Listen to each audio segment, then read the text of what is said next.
All right, now we're going to number 3, the amount of time you need and the employment style. So this is kind of what we were talking about in the hard skills a little bit from some of the questions on what type of OBM you need and what that could look like.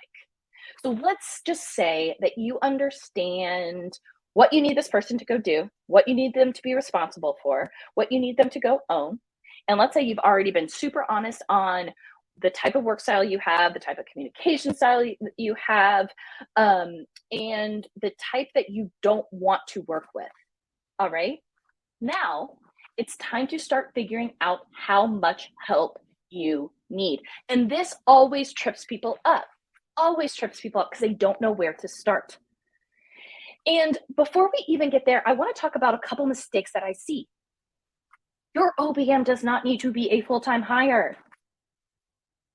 Start with a contractor. That's absolutely possible. That's absolutely possible. We see this all the time. Well, I don't have enough work for a full-time person. So, like, we are living in the gig economy now. It is perfectly understandable to start small and move up, right? This person, you also don't have to, we talked about revenue, but you don't necessarily have to be at anywhere more than 100 grand, I would say, in order to really afford an online business manager and also take home a lot for yourself or have all of that extra money. And again, that's a benchmark. If that's something that you're toying with, or maybe you're a little bit under that, but you still think that you really, really need this, let's talk about it. But so those are the mistakes I see, just all of these assumptions.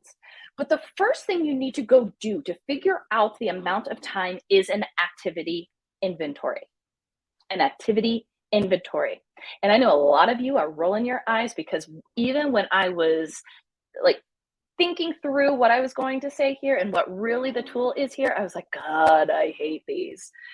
But you're sitting down for a week at least, and you're writing down how are you spending your time? What are you spending your time on? And not only what are you spending that time on, but also how much effort is it and how much joy does it bring you? And that's really going to help you figure out the other two as well. But when you look at that from a week's standpoint, it will really tell you how much time it is taking you to go do all of these things.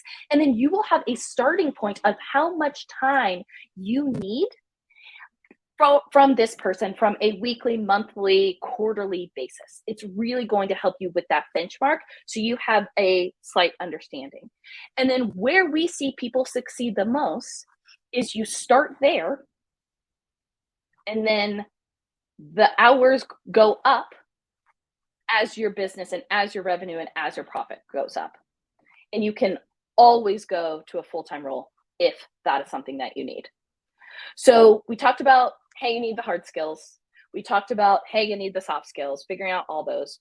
We talked about the third thing that is so, so important, understanding the time and doing your due diligence to figure out what that activity inventory is and how much effort and joy each of those activities that you are doing is in order to understand the employment style. Does this need to be contract, retainer, or does this need to be full-time?